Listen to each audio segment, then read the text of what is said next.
J'espère que vous allez bien les gars. Aujourd'hui, nouvel épisode des 100 faits sans infos, sans secret ou sans anecdote à propos d'un manga en particulier, Hunter x Hunter. On va donc retracer ensemble et regrouper ensemble dans une seule vidéo pas mal d'infos sur le mangaka, sur le manga en lui-même mais aussi sur ses personnages les plus intéressants. Après bien évidemment, comme je te le répète à chaque épisode de ce concept là, il existe bien plus de 100 anecdotes à raconter sur un manga en particulier, c'est donc pour ça que je vous laisserai compléter ma vidéo dans les commentaires. Donc entre mes infos et les vôtres, on regroupe toutes les infos les plus intéressantes de Hunter x Hunter. Je vous laisserai éventuellement me dire dans les commentaires votre personnage préféré dans Hunter x Hunter et quel manga tu voudrais voir adapté à ce concept là.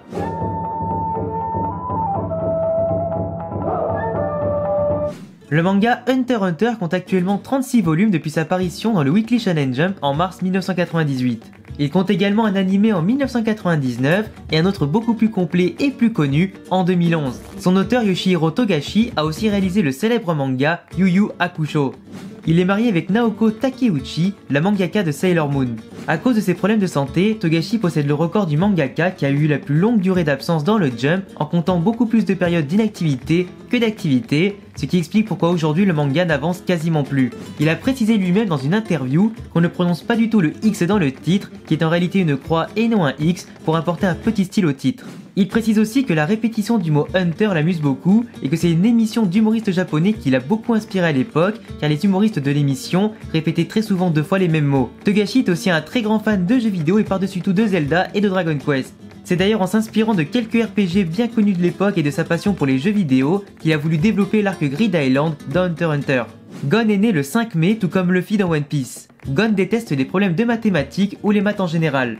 Il n'a jamais été le personnage le plus populaire de son manga, loin derrière Killua et Kurapika. Togashi voulait lui donner un pouvoir élémentaire comme la foudre de Killua, mais finalement après avoir discuté avec l'éditeur, il ne l'a pas fait pour apporter plus de variété à son perso principal. L'ultime transformation de Gon est inspirée de Yusuke du manga Yu Yu Hakusho. Killua est né le 7 juillet. Il déteste les poivrons rouges mais adore le chocolat. Son nom signifie tuer ou un meurtre selon les kanji. Killua a déjà dépensé plus de 200 millions de genis, la monnaie locale de Hunter x Hunter, pour acheter des bonbons. Kurapika est né le 4 avril. Son personnage est designé et aussi très inspiré de différents films de Miyazaki, comme Nausicaa la vallée du vent. Il est aussi très similaire au personnage de Shun dans Saint Seiya pour son apparence androgyne et ses pouvoirs. Il est le seul personnage du manga à ne pas avoir de nom de famille officiellement dévoilé, car Kuruta n'est pas son véritable nom, mais le nom que la communauté lui donne en général. C'est Kurapika et ses yeux qui ont inspiré Kishimoto pour créer le Sharingan ou plutôt les Dojutsu dans Naruto. Léolio est né le 3 mars et Togashi hésitait à la base à en faire un avocat ou un médecin. C'est le seul personnage principal qui n'a pas eu droit à un combat réel très important dans l'histoire, et son rôle a d'ailleurs été un véritable débat entre Togashi et son éditeur pour apporter de la variété dans le groupe des persos principaux. Togashi s'est appuyé sur son personnage de Yu Yu Hakusho, Kazuma Kuwabara, pour créer Léolio et le développer. Hisoka est né le 6 juin et son nom en japonais signifie « un secret ». Ses capacités de naine sont nommées à partir de ses bonbons et ses chewing-gums préférés. Togashi ne voulait pas lui donner une apparence de clown ou de joker, mais il trouvait finalement que ça correspondait bien à sa personnalité, aussi sympathique que mauvaise, autant allié que ennemi. Il ne devait être qu'un rival de plus sur la route de Gon, avant finalement d'avoir un rôle beaucoup plus important et beaucoup plus développé, et plus fort que la concurrence. C'est le seul personnage qui possède un accent français dans les doublages américains de Hunter x Hunter. Chaque prénom d'un enfant zoldyck reprend la dernière syllabe de l'enfant né juste avant. C'est d'ailleurs une tradition qu'on retrouve souvent au Japon appelée le shiritori, qui signifie prendre le bout d'eux et appliquer cette fois-ci au nom des zoldyck. Maa Zoldyck est le plus âgé des zoldyck encore en vie et le seul de type renforcement.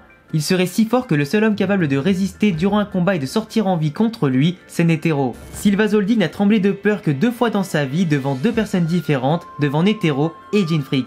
Il est très fan de Benny Doron, un célèbre assassin dans le monde de Hunter x Hunter qui fabrique un couteau à chaque assassinat. Hirumi signifie en japonais exister en tant qu'individu.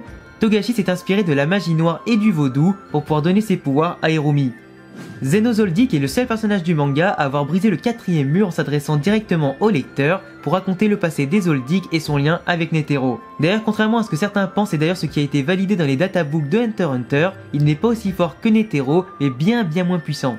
Sa technique du Dragon Dive et ses différentes lances ressemblent à la technique spéciale de Hiei dans Yu Yu Hakusho.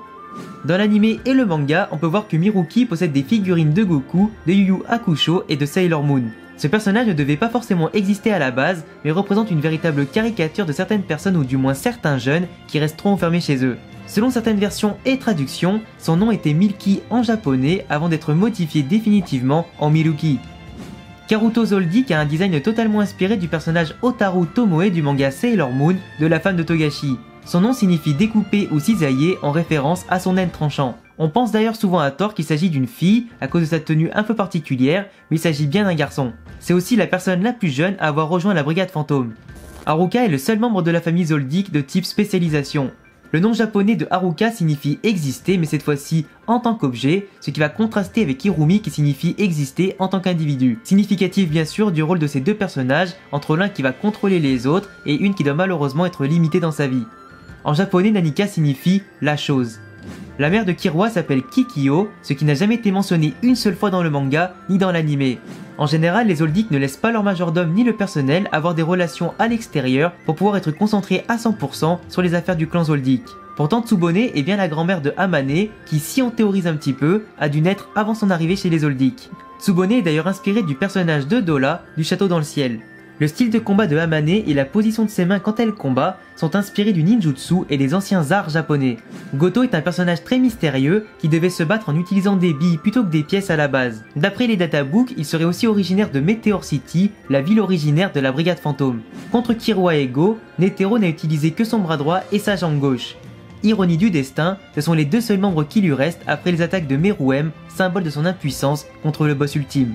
Il avait également dit dans le manga qu'il aimerait beaucoup affronter un individu contre qui il y mettrait toute sa force, son âme et son cœur. Une prédiction révélée contre Meruem et symbole aussi de son attaque finale en guise de sacrifice. Certaines de ces techniques font référence au bouddhisme et surtout à la déesse chinoise Guanyin. Morel possède les plus grandes capacités pulmonaires du manga alors que c'est le plus grand fumeur du manga. Son nom est un anagramme de Ramo Nakajima, un célèbre écrivain qui garde toujours des lunettes de soleil sur lui, en référence aussi au personnage et ses lunettes de soleil. Le nom de Shoot vient d'un terrain de baseball japonais, tout comme Knuckle. La technique Akower de Knuckle fait référence au jeu de Mahjong et ses différents termes de jeu. Meruem signifie la lumière qui éclaire le monde. Il n'y a que dans la version française de l'anime qu'il parle à la première personne du pluriel pour parler de lui-même. Son naine serait quasiment le plus puissant jamais existé, mais ça reste à débattre selon les sources et idées de chacun, malgré ce qu'on peut voir aussi dans le databook. L'histoire de Meruem, son physique, sa mentalité, son évolution et ses pouvoirs rappelle un peu les trois grands méchants de Dragon Ball, Freezer, Cell et Boo. La reine des fourmis chimères viendrait du continent caché, elle a pondu plus de 1000 fourmis chimères durant l'histoire, mais ne considère que Meruem comme son véritable enfant. Python tient son nom d'un dieu égyptien Néfertem, et c'est la plus populaire des fourmis chimères dans le sondage de popularité. Poufou tient son nom d'un dieu égyptien appelé Shai, et aussi d'un personnage de conte pour enfants. Sa technique Belzébub fait référence à un dieu et aussi à un démon du même nom. La poudre hypnotique qu'il arrive à produire fait référence à un papillon hypnotique que l'on trouve dans les zones les plus humides du monde. Tout comme Poufou et Python, Youpi est un personnage qui tient son nom d'un dieu égyptien, Montu, et aussi d'un personnage de conte pour enfants. Komugi possède le syndrome du surdoué, qui lui permet notamment de surclasser tous ses adversaires au Gungi, en étant excellente en analyse, en anticipation et en concentration. C'est la seule humaine au monde à être tombée amoureuse d'une fourmi chimère. La capacité de vol de Kuroro est similaire à celle de Rando dans Yu Yu Hakusho, mais au lieu de tuer ses victimes, il doit les conserver en vie. Kuroro est une référence directe au démon Lucifer, d'où le fait que son nom en anglais soit Lucilfer avec une lettre en plus. D'ailleurs, son véritable nom dans le databook est limite imprononçable comme vous pouvez voir à l'écran. C'est aussi le personnage qui possède le plus de capacités de naine dans le manga, parmi celles dévoilées et celles encore cachées.